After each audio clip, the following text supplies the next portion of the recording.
AP TET 2026 అనేది present ట్రెండింగ్లో ఉంది. నోటిఫికేషన్ వచ్చింది, అందరి ఆస్పిరెంట్స్ కూడా ప్రిపేర్ అవుతున్నారు. కానీ మాస్టారు ఒక మెంటర్షిప్ ఆధారంగా మనం ముందుకు పోతాం అనే సందర్భంలో భాగంగా తెలుగు అనే సబ్జెక్ట్కి సంబంధించిన మెంటర్షిప్ అనే దాన్ని మనం ప్రారంభించాం. ఉదయం మీకు వీడియోస్ అప్లోడ్ చేయడం జరుగుతుంది తెలుగు కంటెంట్ అండ్ మెథడ్కి సంబంధించి. ఆ వీడియోస్ సంబంధించి టెస్ట్ అనేది రాత్రి మీకు నిర్వహించడం జరుగుతుంది మిత్రులారా. మనల్ని కరెక్ట్గా ఫాలో అయ్యి తెలుగులో మీరు 30కి దాదాపుగా 25+ స్కోర్ చేసే అవకాశం ఎక్కువగా ఉంది మిత్రులారా. ఇటు ప్రభుత్వ ఉద్యోగులు కూడా టెట్ అనేది ఈజీగా మీరు స్కోర్ చేసే అవకాశం ఉంది, పాస్ అయ్యే అవకాశం ఉంది మనల్ని ఫాలో అయినట్లయితే. మార్నింగే మీకు చక్కగా వీడియో అనేది వస్తుంది, ఈవినింగ్ మీరు ప్రిపేర్ అయిపోతారు, ఎగ్జామ్ కూడా రాసేస్తారు. సో ఇది తర్వాత గ్రాండ్ టెస్ట్లో కూడా మీకు అందించే ప్రయత్నంలో మీకు ముందుకు పోతున్నాం. సో ఇది ఏపీ టెట్ 2026కి సంబంధించిన తెలుగు మెంటర్షిప్ సంబంధించి కరెక్ట్గా మనం ఇవన్నీ కొత్తగా మీకు చేస్తూ అందిస్తున్న వీడియోస్, పాత వీడియోస్ ఏమి కూడా కాదు. ఓకే, ఇవన్నీ మీరు పొందాలంటే మీరు ప్లే స్టోర్లో అయాన్ అకాడమీ యాప్ డౌన్లోడ్ చేసుకోండి. మరిన్ని వివరాలకు కింద కనిపిస్తున్న నెంబర్కు మీరు కాంటాక్ట్ అవ్వండి. కింద డిస్క్రిప్షన్లో కూడా మీకు మన యొక్క వీడియో క్లిక్ చేసిన టైటిల్ దాని కింద మీకు అన్ని లింక్స్ అన్ని కూడా ఉన్నాయి, యాప్ లింకు మరి వాట్సాప్ గ్రూప్ లింక్ అన్ని కూడా ఉన్నాయి మిత్రులారా. అంతేకాకుండా ఏపీ టెట్ 2026కి సంబంధించిన టెస్ట్ సిరీస్ అనే దాన్ని కూడా మనం లాంచ్ చేయడం జరిగింది. ఇది ముందుకు పోతుంది సక్సెస్ఫుల్గా. మార్నింగ్ మీకు ఒక వీడియో, ఈవినింగ్ ఒక వీడియో మీకు అందించడం జరుగుతుంది. ప్రతిరోజు మీకు 2 టెస్టులు అనేది నిర్వహించడం జరుగుతుంది. అందులో భాగంగా Telugu content method, English content method, psychology, pedagogy, try methodology ఈ సబ్జెక్టులు మీకు కవర్ చేయడం జరుగుతుంది ఈ టెస్ట్ సిరీస్లో భాగంగా. ఇవి కూడా ఈ అయాన్ అకాడమీ అనే యాప్లోనే మీకు లభ్యమవుతున్నాయి మిత్రులారా. ఈ టెస్ట్ సిరీస్లో భాగంగా మనము డే 1కి సంబంధించిన, డే 2కి సంబంధించిన, డే 3కి సంబంధించి, డే 4కి సంబంధించి, డే 5కి సంబంధించి కూడా సక్సెస్ఫుల్గా టెస్ట్ అనేది నిర్వహించడం జరిగింది. మరి దీనికి సంబంధించి మనము నిర్వహించడం జరుగుతుంది. ఏ రోజు ఏ ఎగ్జామ్ అనేది మీకు క్లారిటీ కనిపిస్తుంది మిత్రులారా. అలా మనము డే 46 వరకు కూడా నిర్వహించడం జరిగింది మిత్రులారా, 46 వరకు. సో క్లారిటీగా మీకు షెడ్యూల్ ఇవ్వడం జరుగుతుంది. ఆ షెడ్యూల్ ప్రకారంగా మార్నింగ్ వీడియో, మార్నింగ్ ఈవినింగ్ మీకు టెస్ట్లు అనేది నిర్వహించడం జరుగుతుంది. దాదాపుగా రోజుకి మరి 50 మినిమము 50 నుంచి 100 లేదా 150 వరకు కూడా మీకు బిట్లు అనేది నిర్వహించడం జరుగుతుంది మిత్రులారా. మనము మరి కవి పరిచయం కూడా మనం చూద్దాం. కవి పరిచయం కూడా మనం ఒకసారి గమనిద్దాం మేడం గారు. కవి పరిచయంలో భాగంగా నెంబర్ 1 కవి అంటే 1, 2, 3, 4 పద్యాలు రాసింది. అంటే అనగననగరాగ మతిశైల్చునుండు అనే పద్యం కానీ, బహుళ కావ్యములను పరిగింపగావచ్చు అనే 2వ పద్యం కానీ, 3వది చదువు చదవకున్న సౌఖ్యంబునుండదు అనే పద్యం కానీ, 4వ పద్యం ఐకమత్యమొక్క ఆవశ్యకం ఎప్పుడు అనే పద్యం కానీ రాసింది ఎవరమ్మా? వేమన గారు. 17, 18 శతాబ్దాల మధ్య కాలానికి సంబంధించిన వ్యక్తిగా మనం గుర్తుపెట్టుకోవచ్చు. అయితే జన్మస్థలం ఎప్పుడు? కడప జిల్లాకు చెందిన వారు అని చాలా మంది చరిత్రకారులు చెప్పడం జరుగుతుంది మేడం గారు వేమన. అయితే వేమన సమాధి ఎక్కడుందమ్మా అని అడిగితే అనంతపురం జిల్లాలోని కదిరి ప్రాంతంలో కటారుపల్లె అనంతపురం జిల్లాలో వేమన గారి సమాధి అనేది ఉంది. వేమన శతకము మనం చెప్పడం జరుగుతుంది, వేమన గారు రాయడం జరిగింది. అయితే వేమన గారికి సంబంధించినటువంటి అసలు పేరుగా మనం ఏమని చెప్తామంటే పైడిపాటి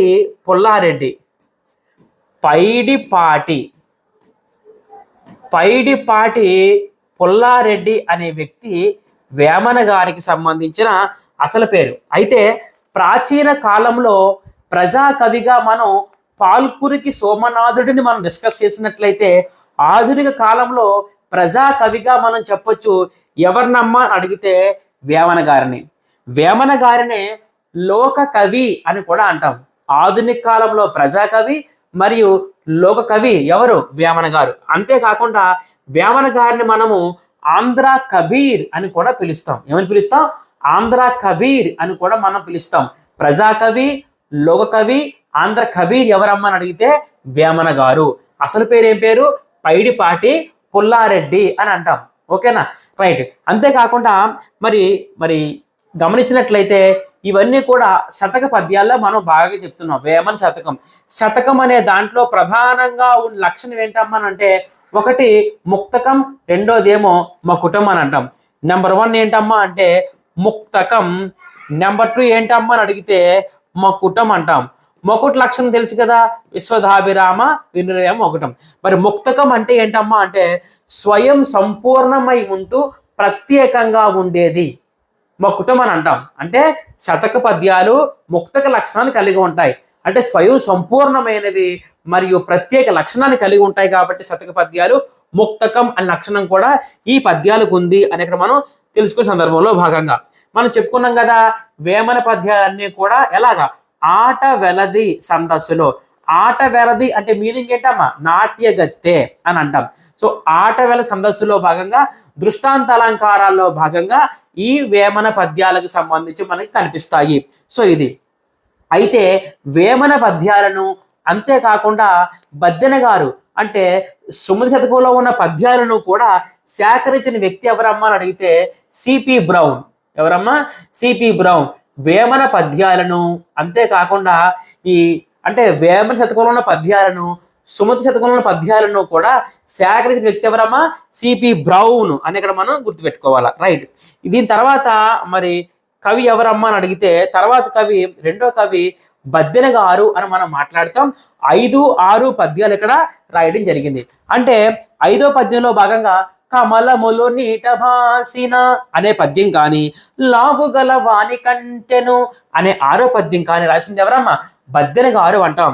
బద్దెన గారినే మనకి మరొక పేరు కూడా ఉంది మేడం గారు, భద్రభూపాలుడు అంటాం. బద్దెన గారిని ఏమని పిలుస్తామమ్మా? భద్రభూపాలుడు అని అంటాం. బద్దెన అన్న భద్రభూపాలుడు అన్న ఒకటే. బద్దెన అన్న భద్రభూపాలుడు అన్న ఒకటే. అయితే బద్దెన గారికి ఒక 2 బిరుదులు ఉన్నాయి. బద్దెన గారికి సంబంధించిన బిరుదులు ఏంటమ్మా అంటే కమలాసన. కమలాసన అనేది ఒక బిరుదు. కావ్య బ్రహ్మ. కావ్య బ్రహ్మ అనేది మరొక బిరుదు. బద్దెనకు మరొక పేరు భద్రభూపాలుడు. బద్దెనకి సంబంధించినటువంటి బిరుదులు కమలాసన, కావ్య బ్రహ్మ అని చెప్తాం. అయితే తొలి తెలుగు నీతి శతకం ఏంటమ్మా అని అంటే సుమతి శతకం. తొలి తెలుగు నీతి శతకము అంటే సుమతి శతకం ఏదైతే ఉందో ఇది ఏంటి? నీతి శతకము. ఓకేనా? అదే మనం గుర్తుపెట్టుకోవచ్చు. అయితే బద్దెన గారు రాసిన మరొక రచనగా మనం చెప్పొచ్చు మేడం గారు, నీతి శాస్త్ర ముక్తావళి. నీతి శాస్త్ర ముక్తావళి. నీతి శాస్త్ర ముక్తావళి అనేది ఒక రాజనీతి గ్రంథంగా మనం ఇక్కడ చెప్పొచ్చు మేడం గారు. ఓకేనా? రైట్. ఇక తర్వాత మూడవ కవి గురించి మనం డిస్కస్ చేస్తున్నాము, గువ్వల చెన్నడు. గువ్వల చెన్నడికే మరొక పేరుందమ్మా. అతని పేరు పట్టాభి రామకవి. ఏ పేరమ్మా? పట్టాభి. పట్టాభి రామకవి అని అంటాం. సో గువ్వల చెన్నడికి మరొక పేరు ఏం పేరమ్మా? మరి పట్టాభి రామకవి. ఇతను రాసిన 7వ పద్యం కలిమిగలలో కన్నను విలసితముగ పేద మేలు వితరణి అయినన్ చలిచలమ్మ మేలుగాద కొలనిది ఎంబోది కన్న గువ్వల చెన్న అనే 7వ పద్యం రాసింది ఎవరమ్మా? గువ్వల చెన్నడు. మరి గువ్వల చెన్నడు మరి 17, 18 శతాబ్దానికి సంబంధించిన వ్యక్తిగా మనం చెప్పొచ్చు మేడం గారు. అయితే మరి బద్దెన గారు 13వ శతాబ్దానికి సంబంధించిన కవిగా మనం చెప్పొచ్చు. అయితే ఈ గువ్వల చెన్నడు కడప జిల్లాలో రాయచోటి ప్రాంతం, కడప జిల్లాకు చెందిన వ్యక్తి అని కొంతమంది చరిత్రకారులు వేమన గారని చెప్పారు. అలాగే కడప జిల్లాలో రాయచోటి ప్రాంతానికి చెందిన వ్యక్తే గువ్వల చెన్నడు. ఇతను మొదటి ఏంటమ్మా అంటే గువ్వల చెన్న. ఏంటమ్మా? గువ్వల చెన్న అని మనం డిస్కస్ చేయవచ్చు మేడం గారు. ఇది దీనికి సంబంధించి గువ్వల చెన్నడు అనే అంశానికి సంబంధించి కవి గురించి. అలాగే మరి 4వ కవి గురించి మనం డిస్కషన్ చేద్దాం. అందులో భాగంగా మరి కవి పేరు ఏం పేరు? జంధ్యాల పాపయ్య శాస్త్రి అంటాం. జంధ్యాల పాపయ్య శాస్త్రి 8వ పద్యం రాయడం జరిగింది. ఆ పద్యం పేరు ఏం పేరు అమ్మని అడిగితే దేశ సేవ కంటే దేవతార్చన లేదు అనే 8వ పద్యం రాసింది ఎవరమ్మా అంటే మరి జంధ్యాల పాపయ్య శాస్త్రి. ఒకటి ఏముంది ఇక్కడ? ఏముంది? లలిత సుగుణ జాల తెలుగు బాల అంటే తెలుగు బాల శతకాన్ని రాశాడు. జంధ్యాల పాపయ్య శాస్త్రి గారు తెలుగు బాల శతకాన్ని ఇక్కడ రాయడం జరిగింది అని మనం ఇక్కడ తెలుసుంటారు. అయితే ఇతనికి సంబంధించిన జననము 4/8/1912, 12/6/1992. అంటే ఇతను 20వ శతాబ్దానికి సంబంధించిన కవి. గుంటూరు జిల్లాలో పెదనందిపాడు, పెదనందిపాడు మండలం కొమ్మూరు గ్రామంలో జన్మం జరిగిందమ్మా. ఇతని రచనలు విజయశ్రీ, అలాగే ఉదయశ్రీ, అలాగే కరుణశ్రీ రచనలు. విజయ, ఉదయం, కరుణ. విజయం ఉదయాన్నే మనల్ని కరుణించింది అని గుర్తుపెట్టుకో మేడం గారు. కరుణించి ఎవరిని కరుణించింది? ఒక పాపను, అంటే జంధ్యాల పాపయ్య శాస్త్రి. ఇలా మనం గుర్తుపెట్టుకోవచ్చు మేడం గారు. ఓకేనా?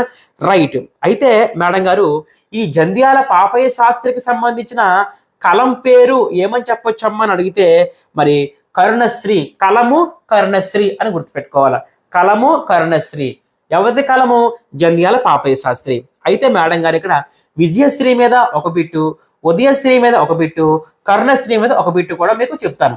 అందులో ఒకటి, గౌతమ బుద్ధుని జీవిత ఇతివృత్తం ఆధారంగా రాసిందే కరుణశ్రీ. గౌతమ బుద్ధుని జీవితం ఇతివృత్తం ఆధారంగా రాసిందే కరుణశ్రీ. అదే కరుణశ్రీ అనేది జంధ్యాల పాపయ్య శాస్త్రి కలంగా కూడా మనం చెప్పొచ్చు. ఓకేనా?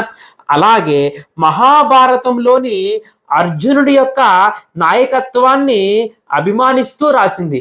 మహాభారతంలోని అర్జును నాయకత్వాన్ని అభిమానిస్తూ రాసింది విజయశ్రీ. మరి అర్జున్ అనగానే విజయము అని గుర్తుపెట్టుకోవాలి. అలాగే ఆంధ్రప్రదేశ్ సాహిత్య అకాడమీ పురస్కారం అనేది దక్కింది ఉదయశ్రీలో 5వ భాగానికి. ఉదయశ్రీలో 5వ భాగానికి ఆంధ్రప్రదేశ్ సాహిత్య అకాడమీ పురస్కారం అనేది దక్కింది. సో జంధ్యాల పాపయ్య శాస్త్రి గురించి కొంచెం లోతుగా మనం చెప్తే ఇది మనం అక్కడ గుర్తుపెట్టుకున్న భాగంలో. అలాగే మనకి 5వ కవి ఏముంది? దువ్వూరి రామిరెడ్డి. దువ్వూరి రామిరెడ్డి 9వ పద్యము సంపదల తేలిచ్చకములాడి అనేది. ఓకే, సంపదల తేలినప్పటికిచ్చకములాడి అనే పద్యము దువ్వూరి రామిరెడ్డి గారు రాయడం జరిగింది మేడం గారు. ఇతని కాలం 9/11/1895, మరణం 11/9/1947. ఇతని స్వస్థలం నెల్లూరు జిల్లా. ఓకే, అయితే అక్కడ గుంటూరు జిల్లాకి సంబంధించింది జంధ్యాల పాపయ్య శాస్త్రి. కడప జిల్లాకి సంబంధించిన వాళ్ళు అటు వేమన, అంతేకాకుండా గోవల, చెన్నడు, ఇలా గుర్తుపెట్టుకోవచ్చు. ఇప్పుడు దువ్వూరి రామిరెడ్డి గారి రచనలు ఏంటమ్మా అని అడిగితే చాలా రచనలు ఉన్నాయి మేడం గారు. దువ్వూరి రామిరెడ్డి రచనల్లో భాగంగా కృషివలుడు, జలదాంగన, గులాబీ తోట, పానసాల. కృషివలుడు, జలదాంగన, గులాబీ తోట, పానసాల. ఓకే, గుర్తుపెట్టుకున్నామా? పాఠశాలలో, గులాబీ తోటలో ఏమ్మా కృషివలుడు జలంలో ఉన్నాడు. పానసాల అంటే పాఠశాల అనుకో. పాఠశాలలో, గులాబీ తోటలో, జలంలో ఎవరున్నారు? కృషివలుడు. అంటే స్విమ్మింగ్ చేస్తున్నాను గుర్తుపెట్టుకుని అలాగా అక్కడ గులాబీ తోటలో స్విమ్మింగ్ చేస్తుంటే అలాగా కృషివలుడు. సో ఇలా మనం గుర్తుపెట్టుకోవచ్చు. ఎవరికి సంబంధించి? దువ్వూరి రామిరెడ్డికి సంబంధించి. అయితే 9th క్లాసులో భూమిపుత్రుడు అనే పాట ఉండేది. భూమిపుత్రుడు, ఆ పాఠాన్ని కూడా రాసింది ఎవరమ్మా అంటే దువ్వూరి రామిరెడ్డి అని మనం డిస్కస్ చేస్తాం. ఓకే, దువ్వూరి రామిరెడ్డికి ఏమైనా ఉన్నాయి బిరుదులమ్మా అని అడిగితే ఒకటి కవి కోకిల అనే బిరుదు గుర్రం జాసువాకి కూడా ఉంది. గుర్రం జాసువాకి కూడా బిరుదు కవి కోకిలే. దువ్వూరి రామిరెడ్డి బిరుదు కూడా కవి కోకిలే. అయితే దువ్వూరి రామిరెడ్డి ఎవరమ్మా అంటే కర్షక కవి. కర్షకుల కోసం కాబట్టి ఇతను కర్షక కవి అంటాం ఎవరిని? దువ్వూరి రామిరెడ్డిని. అయితే చూడండి, చాలా గమనించండి. ఈ పానసాల ఏదైతే ఉందో ఈ పానసాల అనేది ఒక అనువాద రచన. ఇది ఒక అనువాద రచన. ఎలా చెప్పొచ్చు సార్ అంటే చూడండి, రుబాయి ఆధారంగా మధు కలశం అనే రచన చేసిన వ్యక్తి ఎవరమ్మా అని అంటే రాయప్రోలు సుబ్బారావు. రుబాయిల ఆధారంగా మధు కలశం అనే రచన చేసింది ఎవరు? రాయప్రోలు సుబ్బారావు. అయితే రుబాయిల ఆధారంగా పానసాల అనే రచన చేసింది ఎవరమ్మా అంటే దువ్వూరి రామిరెడ్డి గారు. ఓకేనా? అయితే చూడండి, రుబాయిల ఆధారంగా మధు కలశం అనే రచన ఎవరు చేశారు మేడం గారు అంటే రాయప్రోడ్ సుబ్బారావు. అయితే రుబాయిల ఆధారంగా పానసాల అనే రచన ఎవరు చేశారు? దువ్వూరి రామిరెడ్డి గారు. అలా గుర్తుపెట్టుకో. అలాగే ఇతను రాసిన ఇతర రచనలు ఏంటమ్మా అంటే వనకుమారి. వనకుమారి అనేది ఇతని రచనే. అంతేకాకుండా కడపటి వీడ్కోలు. కడపటి వీడ్కోలు. సో కడపటి వీడ్కోలు కూడా ఇతని రచనే. అంతేకాకుండా నక్షత్రాలు నైవేద్యం. ఏంటమ్మా? నక్షత్రాలు నైవేద్యం. నక్షత్రాలు నైవేద్యం ఇతర రచనే. అంతేకాకుండా పరిశిష్టం అనేది కూడా ఇతర రచనగా మనం చెప్పొచ్చు. అంతేకాకుండా ప్రథమ కవిత్వం అనేది కూడా ఇతర రచన చెప్పొచ్చు. అంతేకాకుండా భగ్న హృదయం రచన ఏంటమ్మా? భగ్న హృదయం అనేది కూడా దువ్వూరి రామిరెడ్డి రచన చెప్పొచ్చు. అంతేకాకుండా నరజాలమ్మ అగ్నిప్రవేశం. నరజాలమ్మ అగ్నిప్రవేశం అనేది కూడా ఇతర రచన మనం చెప్పొచ్చు మేడం గారు. అంటే ఒకసారి మనం గమనించినట్లయితే చూడండి మేడం గారు, ఇక్కడ చూడండి వనము, ఇక్కడ వనాన్ని గుర్తుపెట్టుకో, ఇక్కడ కడప అని గుర్తుపెట్టుకో. ఓకే, ఇంక మారుద్దాం. ఓకే, ఇక్కడ వన అని గుర్తుపెట్టుకోవాలి, ఇక్కడ అగ్ని అని గుర్తుపెట్టుకో, ఇక్కడ కడప అని గుర్తుపెట్టుకో. అంతేకాకుండా ఇక్కడ నక్షత్రాలను గుర్తుపెట్టుకోవాలా, ఇక్కడ పరి, ఇక్కడ ప్రథమ అని గుర్తుపెట్టుకో, ఇక్కడ భగ్న అని గుర్తుపెట్టుకో. చూడండి జాగ్రత్తగా, అగ్ని అనేది భగ్నమవుతుంటే కడపలో వనంలో అగ్ని అనేది భగ్నమవుతుంటే ప్రథమ పరి ఏమా నక్షత్రాలు చూసింది. ప్రథమ పరి అంటే మొదటిసారిగా పరి అనేది నక్షత్రాలు చూసింది అని గుర్తుపెట్టుకోవాలా. చూడండమ్మా ఎలా చెప్తున్నామో, కడపలో ఒక వనంలో అగ్ని అనేది భగ్నమవుతుంటే ప్రథమంగా మొదటిసారిగా పరి నక్షత్రాలు చూసింది. అక్కడేమో భగ్నమైపోతుంటే అది పట్టించుకోకుండా పరి ఏం చేసింది మేడం గారు? నక్షత్రాలు చూసింది అని గుర్తుపెట్టుకోవాలా. పైన గుర్తుపెట్టుకోవాలా, పాఠశాలలో గులాబీ తోటలో జలం అంటే నీటిలో కృషి వాళ్ళు ఆడుకుంటున్నాడు. అంటే పాఠశాల కాదు, ఇది పానశాల అని గుర్తుపెట్టుకో. ఇది ఒక అనువాద రచన అని కూడా మనం గుర్తుపెట్టుకోవాలి. ఓకేనా? అయితే ఇక్కడ గులాబీ తోట అనే మరొక రచన ఉంది. ఈ గులాబీ తోట అనేది ఎవరు రాశారు? దువ్వూరి రామిరెడ్డి రాశారు. దేని ఆధారంగా రాశాడంటే ఉర్దూలో. గులాబీ తోట అనేది ఎలా రాశాడంటే ఉర్దూలో గులుస్తాన్ అనే రచన ఆధారంగా. ఉర్దూలో గులుస్తాన్ అనే రచన ఆధారంగా రాయడం జరిగింది. గులాబీ తోట అనే రచనను దువ్వూరి రామిరెడ్డి గారు. ఇంతకీ గులుస్తాన్ అనే రచన ఎవరు చేశారంటే నయీం. గులుస్తాన్ అనే రచన ఎవరు చేశారు మేడం గారు? నయీం అనే వ్యక్తి ఇక్కడ చేయడం జరిగింది మేడం గారు. అంటే ఉర్దూలో గులుస్తాన్ అనే రచన ఆధారంగా దువ్వూరి రామిరెడ్డి రచన ఏంటమ్మా? గులాబీ తోట. ఇంతకీ గులుస్తాన్ అనే రచన ఎవరు చేశారు? నయీం గారు చేశారు. మరి దువ్వూరి రామిరెడ్డి పేరు కవి కోకిల అనే బిరుదు మరొక ఎవరికి ఉంది? గుర్రం జాషువా కూడా ఉంది. ఇతను కర్షక కవి అని మనం చెప్తాం మేడం గారు. ఇతని రచనలు కృషివలుడు, పాఠశాల, చూడండి పాఠశాల, మరి జలదాంగన, అంతేకాకుండా గులాబీ తోట, కృషివలుడు అని మనం చెప్తాం. అంతేకాకుండా కడపటి వనంలో కడపటి వీడ్కోలు, వనకుమారి. అగ్ని భగ్నమవుతుంటే అగ్ని నరజాలమ్మ అగ్ని ప్రవేశము. అగ్ని భగ్నమవుతుంటే అంటే భగ్న హృదయము. మొదటిసారిగా అంటే ప్రథమ కవిత్వం. ఎవరు? పరి అంటే పరిశిష్టం. ఏం చూసింది? నక్షత్రాలు నైవేద్యం. రుబాయిల ఆధారంగా మరి రాసిన రచన ఏంటమ్మా అని అడిగితే దువ్వూరి రామిరెడ్డి గారు పానసాల అని అంటాం మేడం గారు. అదే రాయప్రోడ్ సుబ్బారావు గారు రుబాయిల ఆధారంగా ఏం రాశారు? మధు కలశం అని రచన. సో ఇంత డెప్త్ గా మనం చెప్తున్నాం మేడం గారు. క్లాస్ 3rd క్లాస్ అయినప్పటికీ కూడా మనం చాలా డెప్త్ గా ముందుకు పోతున్నాం కాబట్టి గుర్తుపెట్టుకోండి.